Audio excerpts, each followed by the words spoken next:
अंदर जगह ही नहीं बची इसके अंदर खुद जाने की। कैसे फॉर एग्जांपल आपने वो चीज खाने कैसे खाओगे? बैठो ना, ठीक है, मैं कह रहा हूँ मुझे वो बादाम चाहिए, उठाओ, कैसे उठाओगे?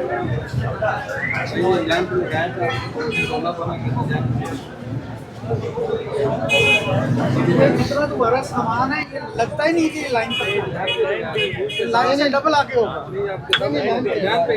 अरे दिन लाइन पे लगो, बचो एक बंदा इधर डकनी करो,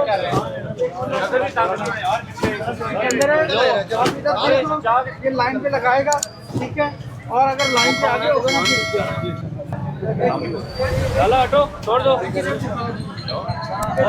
रुक जाओ, ना लगाओ। छोड़ 1 सेकंड, 1 सेकंड जी। अच्छा आप क्या हैं? आप क्या हैं? मालिक है तो पहले कहा दे, मैं नमाज पढ़ने गया